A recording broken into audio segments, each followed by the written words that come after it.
Very good. So, just to kind of set the stage, this Uh-huh. podcast is just going to be conversational. No Okay. scripts, there's no kind of right or wrong answer. I'll just kind of guide things along. But Okay. you know, just go for it here. If I'm kind of guiding in a certain way, well, you take it and run with it. All right. Okay.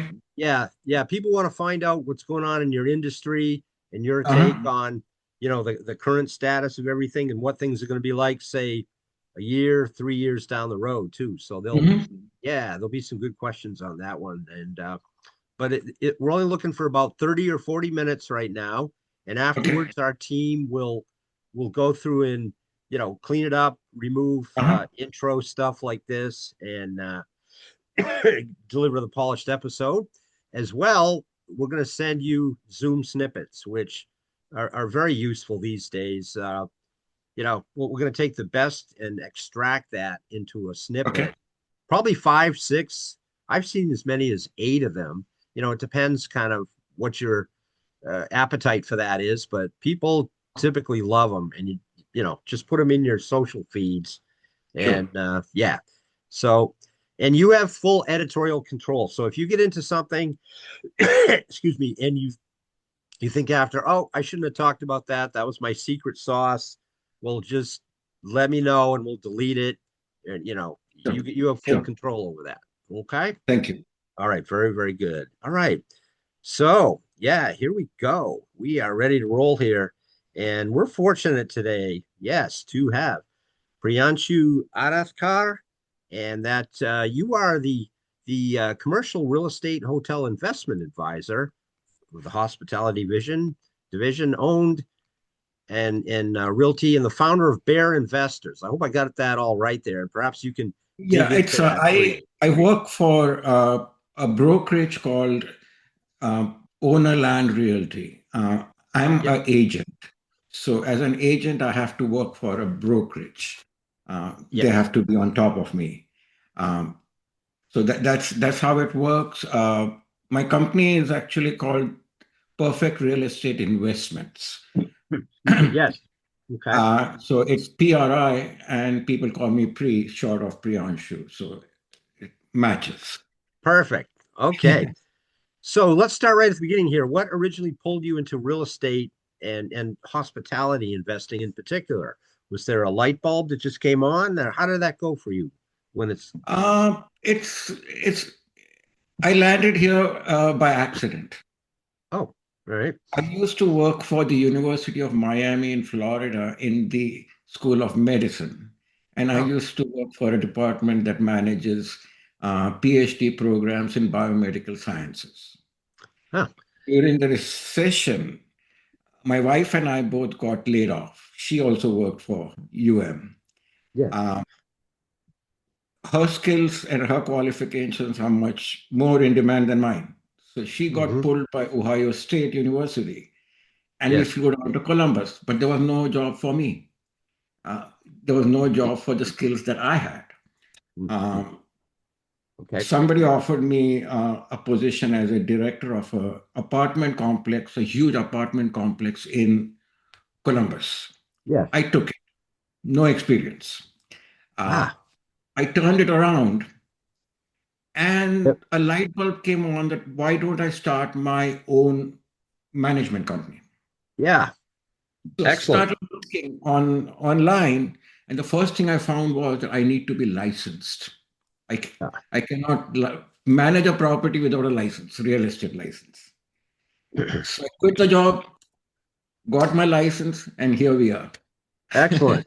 You took it and you ran with it, and there is a definite part of this conversation here where when tough times hit, the tough people just pick themselves up and get moving. And you've shown that, in this introductory uh, episode here, where you've discussed how, when the economy hit bad, well, that didn't slow you down any. So, um, so how did your background in tech and hospitality shape how you think about real estate today, Pri?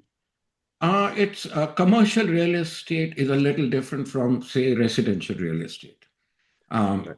a person, in residential real estate, everything is scripted. Step one, step two, step three, and you go on. In commercial, it's never scripted. It is, or you have to have some kind of corporate background Hmm. to manage deals and to, cook up deals.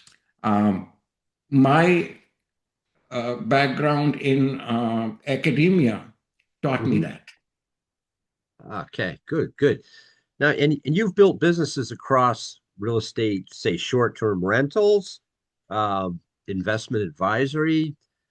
Um, where, how do those all come together these days? And if you could Uh, discuss your experience with all these and how it's helped or hindered maybe at times your current business and what you've done to move around certain issues or problems that always come up in every kind of business here.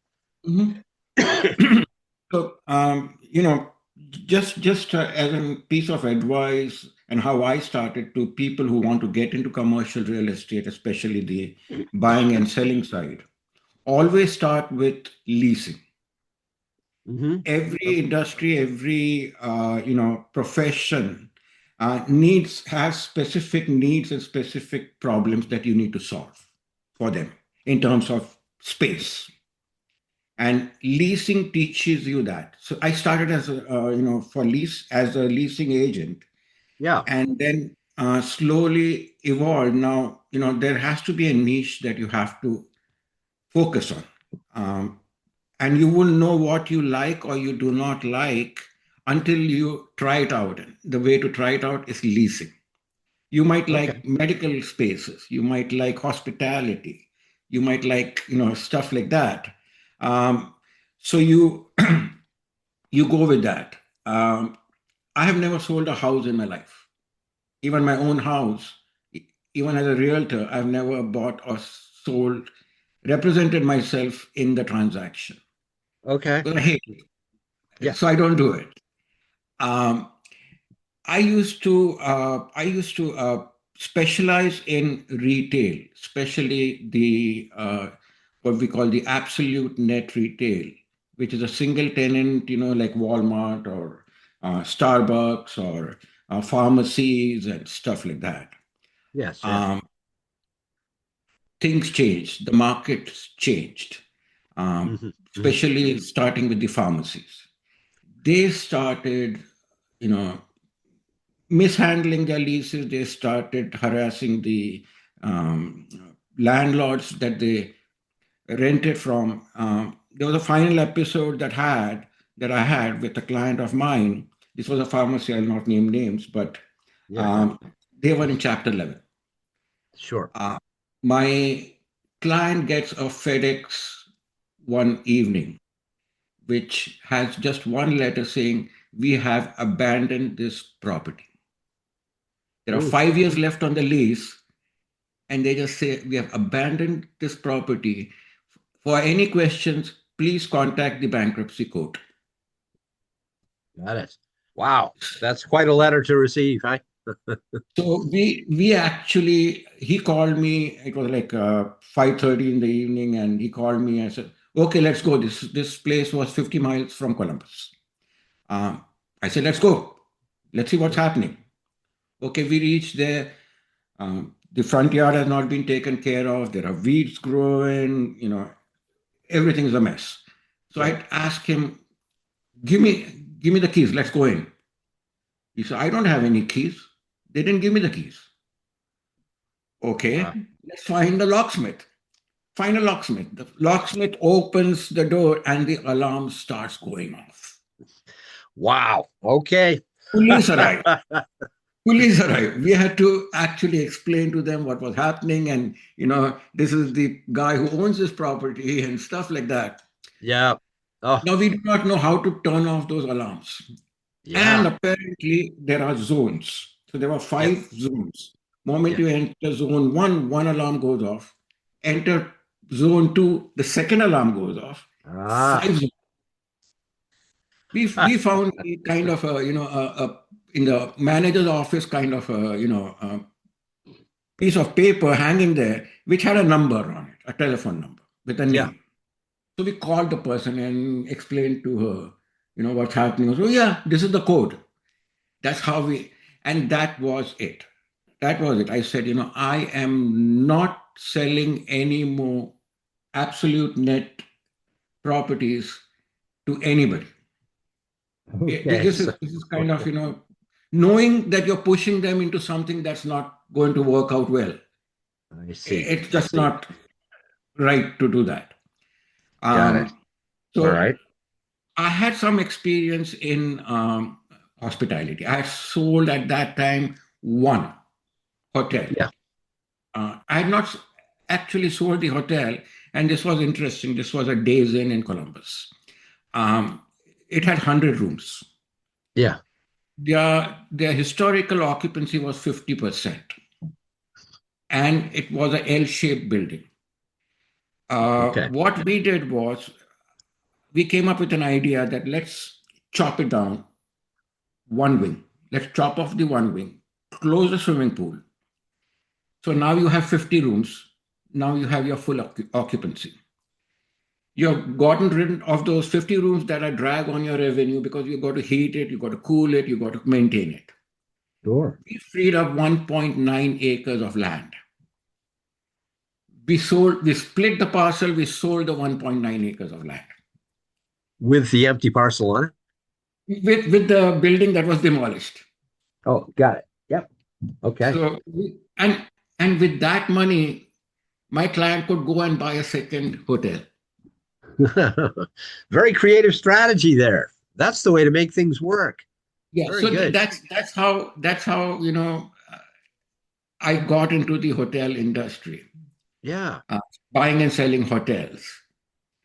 Got it. So you're deeply involved in the hospitality and the boutique hotel advisory. What attracts you to the space right now? What is it right now in your industry, in your particular area? It's basically is the challenge now. Any business, not only hotels. Yeah. Any person, when you're buying a hotel property, you're not buying a building, you're buying a business. It's a living, breathing business. Yeah. Um, you need to be involved in that. Um, there are so many misconceptions and so many people who do not understand what's happening here.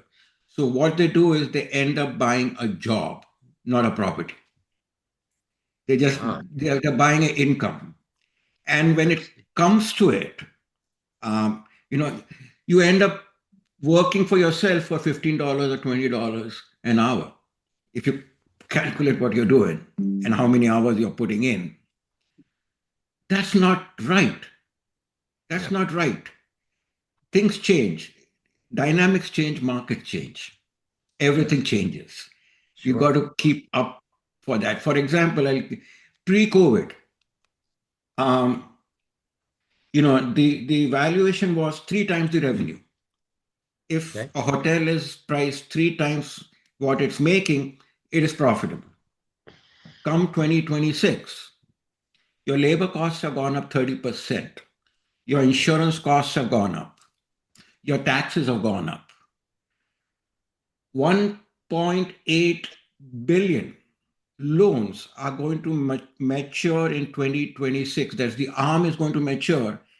The interest rate is going to reset from 3% and 4% that they had to 7 to 8% to even 9.5%. It's going to double or more.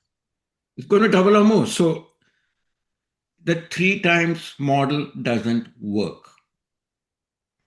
Even if you Got it. buy three times, you would end up working at $5 an hour if you buy a budget hotel for say $2 million. Okay. So can you expand on that, Pri? So in particular, then, what separates a good hotel investment from a great hotel investment? It is, see, the trends are changing. First of all, post COVID, what we had was revenge travel. People were, in the house, they couldn't leave the house, they couldn't leave the town. So there was revenge travel. People just wanted to travel, go out. you know, see the world. Um, that era has closed now in 2026. There's no Okay. more revenge travel. The economy has changed drastically. Right. The budget travelers are no longer there. They are not traveling because they don't have the money. I see. The Hmm. luxury travelers do not care. However, there is a shift in attitude, and that is if somebody is taking 5 trips a year, they're cutting down to 3 trips a year, but they're spending more than what they would have spent on 5 trips. I They're see. spending more in shorter periods of time. I see. Okay. So, these are the trends that you got to look at. The other interesting thing I'll tell you is, how people misjudge. The international football FIFA games are coming to the US. Yeah. They're held in New York and other big towns. So people are rushing to buy properties around those stadiums or in those towns. They want to buy that. What they do not realize is, let's say Ohio, um, Columbus. Uh, there will be practice games. The teams they come here, they need to practice. Teams need to, do all kinds of stuff before the main event. So they will be staying here for say a month or so, or 15 days or a month, or whatever period they have, and their fans will be coming here to watch them. So these are secondary markets. And these secondary markets will have more business because, say, a hotel in New York where the game would be held, the occupancy will be only for a few nights. Yeah, for sure. But here, when they're practicing and the fans are coming, the occupancy is much higher. So Okay. those are the trends that you need to look at. And today's market, it's not just the institutional investors that can afford to have that data. As an Okay. advisor, provide that data to them. Right. Right. Can I ask you here, Pri? What mistakes do first time hotel investors typically tend to make? They don't know the industry. First of all, Yeah. they think that it's glamorous to own a hotel. It's very glamorous to own a hotel. And I have a client who moved from Florida to middle of nowhere, Ohio. His hotel is right in the middle of a highway and a very busy junction, but there's nothing there. The only place to eat there is a McDonald's. He has to travel an hour to buy groceries. Whoa. And he Okay. came from Florida. His background was in pharmaceutical industry. Yeah. He came here. He doesn't know how to manage. He thinks that attending seminars from Wyndham would help him run the hotel. No. Get out of your Okay. office, get out of your building, contact Yeah. the companies that are around and sign contracts with them. Yeah. That's Yeah. the biggest So mistake. basic lack of experience and not enough education to really make it in the Make an field. informed decision. Yeah. Okay. Okay.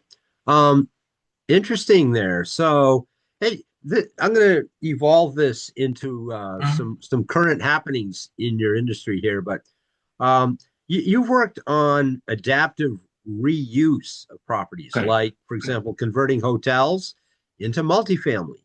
Why Yeah. is this particular strategy becoming so important, Pri? Uh, take First of all, take the cost of construction. A new construction, let's say for an apartment, would be somewhere around 215 to 220,000 dollars a unit. Okay. I can convert a non-performing extended stay hotel, which already has kitchenettes, for between $30,000 and $70,000, depending on the condition of the property. Okay. That's cheap. Yeah. Um, what the other thing that people do not realize is what we are calling the silver tsunami. Now, nationally, about 1,000 baby boomers a day are turning 65. Okay. These baby boomers are not poor enough to qualify for government vouchers, but they are also not rich enough to qualify to pay $8,000 a month for assisted living, and they don't need them. There's a transitional period between where they need assisted living and they need housing. With again, even if they have retired, they have planned, they have invested, they have done all sorts of things to make sure that they live a comfortable life, but the cost of living has gone up tremendously. Again, the insurance has gone up. Property taxes are going up. They cannot afford to. There's a new trend now that's, that says that people are unretiring just to live, make a living, because they are Yeah. saving enough. And Right. Right. that's that's where this transitional housing comes in. Yeah. Okay. The second thing is the B and C class office buildings. Yes. The B and C class office building market is dead. Nobody nobody wants them. Only the luxurious A class buildings are having occupancy today. Okay. Okay. Uh, Smaller companies, work at home, hybrid work, all that is changing the whole industry. They're sitting there in the middle of commercial areas, these office buildings. Sure. Depending on your flow plate, you could convert that into an apartment. Yes. Yes. Right. So that would help alleviate local housing shortages. How tough is that getting it through the regulatory agencies or local zoning in your area in particular? Is it? I assume it would be easier than say New York City, obviously. Um, is there support for this from the government? Yes, Yeah. depends on the local municipality. Yeah. It also, the municipalities are now changing their view because they realize that, even building something ground up doesn't happen in 6 months or a year. It takes years. Yeah. These days. Yes, sir. So, it's easier to just, instead of having a property that just sitting there abandoned without any use, Yeah. let it serve a function. Yeah. Um, Put it to so work again. Yeah. I working, mean, but again, it depends on the municipality. I was just doing research this morning um, on a area here in Columbus. It's called Dublin. It's a very affluent area, yeah. very affluent area. Um, I was doing research for a extended stay hotel there, and I found out that in 2023, the municipality actually rejected an application for zoning change from extended stay to multifamily for particular property. Well, I would think there would be an impetus there to make this change because all places across America now are short of workforce housing. Is that are we seeing that in your area as well? And I Plenty, mean, it's especially with the shale drilling okay. that's going on. There are millions and billions of dollars that are being invested by these drilling companies, and they're bringing in a workforce from all over the country, but there's no place to stay. Yeah, yeah. So the workforce housing has to be There's built up, and you're proposing, hey, let's make use of the B and C office buildings that are just sitting there collecting dust and put them to good use. And Yeah, not only that, you see in the hotel industry, what we have is an inside corridor and an outside corridor. Uh, the right, outside corridor hotels, do not do well. The inside corridor hotels are the hotels that run. Um, but the outside corridor hotels can be converted into workforce housing for these people who come to work in these industries. Got And it. they love outdoor. They don't like indoor. The Yeah, reason being, you park truck, your truck right in front of your room. It's outside sure, corridor, right in front of your room. And they like that. Why? Because they like to keep an eye on their tools that are in their truck. sure. Okay. Makes perfect sense here. And it serves a very important need in our Uh-huh. economy everywhere right now. Uh, Mhm. so, uh, so how do you deal with the zoning and regulatory challenges? Do most hotel investors underestimate that? Zoning, regulatory, building challenges. Is that It true? is, you got to be hands-on. You got to be hands-on on this. You got to be annoying with the authorities. You got to be persistent. Uh, What these what are do we some. say? Politely annoying, perhaps. I don't No, no. I'll give you two examples. One know. was Okay. interesting. It's again in Columbus. Um, there used to be a piece of land which used to have a public swimming pool. They closed the swimming pool. They did not remediate the land. They did not remove the swimming pool. They just put dirt on it, let it sit for 30 years. Main prominent road. A tree is growing there where the swimming pool used to be. There's a sewer line that's dissecting the plot diagonally. So you cannot put a foundation there. You cannot build anything there. We came up with an idea. I don't want to build a big structure. I'm going to put up a pole barn and convert this into a gymnasium. Perfect use. Now, this is on the main road. There is a house behind who has a massive front yard because there's nothing there. Sure. It's a local municipality. They did not want to. They did not want anything coming there. So they started objecting at the meetings. Finally, I got tired and I said, listen, I want your minutes because every meeting you're changing your stance. I went to the council. And every meeting you're changing your stance, you're putting in more requirements. I want your minutes. And so we are a small municipality. It takes time. It takes about 6 months to a year to write our minutes. Yeah. We cannot give it to you. Okay. Next meeting I went there. I took my own quote stenographer. The stenographer is sitting there typing in the meeting. So the mayor asked, who is that person and what is she doing? I said, that's my stenographer. I'm taking minutes. This is a public meeting.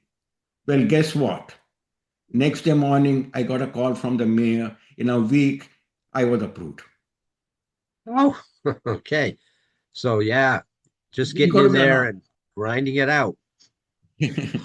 So, I can tell you stories all day long of how you have to be aggressive Sure, at sure. times. So Pri, now you've lived and worked in places like Mumbai, Mhm, Bangalore, mhm, Miami, and now the mhm. Midwest. How does that kind of global perspective give you an edge locally? How do you use that experience to give you an edge? You learn about people. You learn Okay.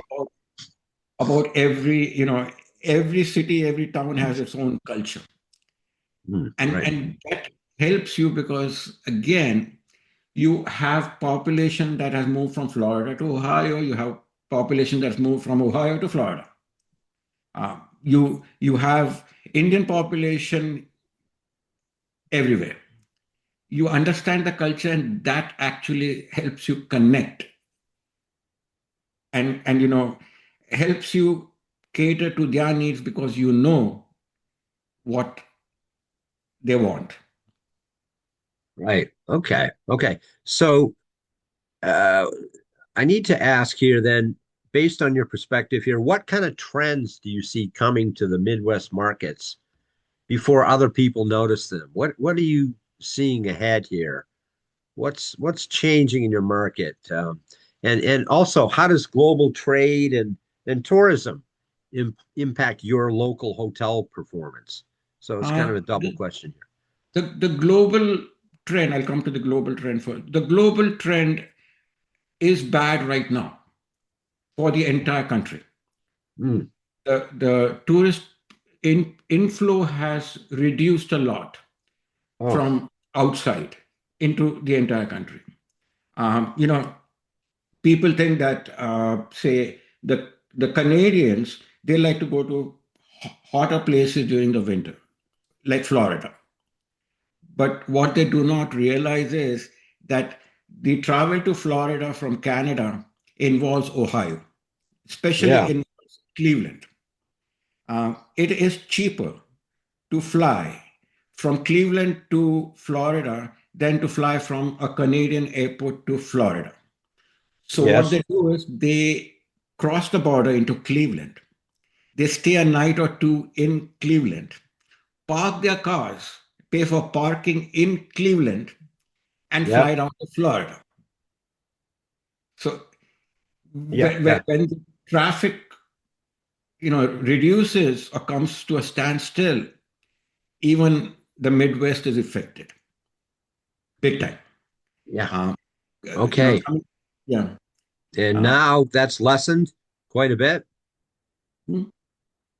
so it's you asked about how Midwest is changing. Yes. Uh, one is the weather disasters. That's one thing that's putting up, that's increasing the insurance values. Let's say in Florida, the hurricanes are getting more intense. Weather is getting bad. Not that Midwest is not affected by it. We just had, the snow is still out there, and the last snowstorm we had was about 2 weeks ago. Yeah. The snow is still not melted. It's been so cold. There's been no sun. Yeah. Uh, but if you look at the economies, the way we are doing here, especially in in Ohio, it's amazing. It's amazing the number of uh, units are coming up, number of industries that are coming up, and logistics is changing. In what way? Logistics is changing in a number of ways. From offshoring, we Hmm. are now doing onshoring. Uh, Okay. Hmm.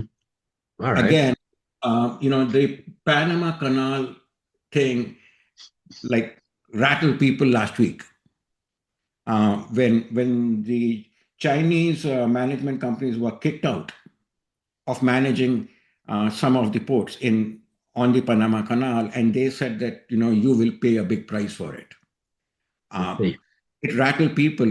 So we used to have goods that came in which was just in time for Christmas, just in time for Valentine's Day. Now we have to do just in case. So Just we in need case. more warehousing. We need more space to store these goods. Right. However, this week, the new news is that Mexico is trying to make the canal a little irrelevant. They are building a coast to coast railway line that will transport containers from one ship from one coast to the other coast and then Yes. reload the ship and have it come to the US. Okay. So we're trying to get around that one there. Yeah, Good. this will Well, open in July. yeah. Um, so you talk a lot about stewardship. You treating every dollar like it's your own. Right. That's a great way to protect investor capital. Treat every dollar like it's your own. Now, how does that show up in your day-to-day work? How do you make that a practicality every day, Pri? Uh, a lot of people do not hire me because they think I'm negative. When they say, "Oh, what about this deal?" I say, "No, shouldn't invest in that." And here's why. And then people get frustrated because out of 10 deals that they bring me, I would say no to nine. Yeah, that's fair to me. That shows It's you're watching for sure. yeah. So that's how I look at anything. That it's when I talk about a deal or a property, I'll say my property. I'm buying. It's not Yeah, my property. I'm not buying. I'm not selling. yeah, It belongs to somebody else. But my speech is always it's mine. yeah, yeah. Taking ownership of what you see in front of you there as if it's your own. And it seems to Mhm. me that's a great way to understand it and be fully committed to turning over every little stone on it to make Mhm. sure that's going to work. Or in most cases, to find those stones that tell you this is definitely not going to work as an investment, No, which is how it's most are. Yeah. it could work as an investment, but it will not work as an investment for you. Okay. Good. Making that That's, particular. that's So, the way to. yeah, how do you help investors think long term rather than chase short term wins? Like you've got an investor, yeah, maybe they're only focused on short term. How do you help them think long term rather than short term? It's you got to educate them that what is happening today will not work tomorrow. Ah, mhm, That's the main thing. That's why I look at the global perspective. I look at what's happening with the Panama Canal. I see what's yeah, happening with the BRICS nations. I see yeah, what's happening with the Bitcoin market. yeah. And that's where it kind of uh, the whole perspective comes in. It's Okay, not oh, something is happening here today, so I should invest here today. And I'll give you an example. Um, Years ago, when the Intel plant near Columbus was announced, um, overnight the prices of all properties, land, buildings, everything went up 4 times. wow, I was getting 10 calls a day from people saying, I want to buy something there. I want to buy something there. And I would say, do not buy. Do not buy. The yeah, Intel plant should have been open by now. With all the things that are going on, it's scheduled to be open probably in 2030. sure, If you're invested then, paid 4 times the price, you're sitting and paying taxes and maintaining the property waiting for 2030 to make your money. sure, yeah. So that's that long-term view you've got to have, and that benefits obviously the investors who listen. Some listen, Yeah. perhaps some don't. Yeah, Most of it. most of them. Yeah. Okay. Well, we've kind of reached the end of our time Uh-huh. here. It's been a very well-grounded and insightful conversation, Thank with you. the hotel and hospitality industry and your very deep experience that you bring to this and your global perspective, thinking of this from the big picture, but executing this in your local market in Ohio. So where can people get a hold of you? Your website and contact information here, Pri. Yeah, it's my email is also very easy. It is pri at beautifulcity.us. Pri at beautifulcity.us. Okay, Yeah, and my excellent. website too is beautifulcity.us.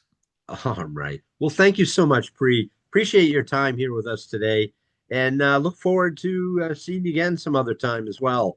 And thank Thank you you. again for your perspectives and professional view of the hotel and the boutique industry associated with that. Take care and bye for now. Bye for now. Okay. Yeah. So we're good. What we can do here, Pri, we'll be able to pull out those Zoom snippets and send to you. Again, Uh-huh. that'll be 30 seconds to a minute and a half. And if we find something where you need to talk longer because it's your professional approach to it, some of them could be as long as 3 or 4 minutes, depending on Mhm. what the question is and what your response is. But we try to keep them 30, the best are probably about a minute to a minute and a half. And Mhm. I don't know what that says about our focus these days, what people prefer, but people prefer these because Oh, you know, you put out a lot of information in a short amount of time, and then we'll yeah. get those to you as soon as possible. So they tend to perform very well in your social feeds, especially on LinkedIn and Hmm. investor audiences. So yeah, here we go. Usually there's a bit of a follow-up call if you're interested. We can walk through some of those clips together, perhaps decide which ones you want to use and which you don't. Or usually people take all of them and put them in various feeds and see if there's any follow-up needed on that. um, I think that'll work. You never know what resonates with whom. yeah, we're finding the same thing around here. I'm actually calling from New Hampshire, Uh-huh. north of Boston here, Yeah. and we have tremendous needs for labor force housing. We just can't find it. Businesses everywhere are suffering from, Hmm. lack of help, and we just don't have the housing. So we've got to embrace what you were doing already, which is reusing that office housing and being creative, Hmm. in getting that out there to help people out with. So, um, okay, this has been really good, man. And moving forward, I do some AI advisory work as well. I have a team Hmm. that works with me for marketing, lead generation, that sort of thing. Okay. So if any of that resonates with you, we can discuss Hmm. further. But excuse me, in the meantime, we will send you the whole podcast and the snippets and then give you a shout after you get that. And, we'll look forward to speaking again. And good luck. Sure. I really Thank you. appreciate the chance to learn more about this industry. So, okay. Thank you. Thank you, Pri. Yeah. Okay. Have a really good rest of the day, man. You And too. good luck out there in Ohio. And Oh, we'll thank see you again. you. All right.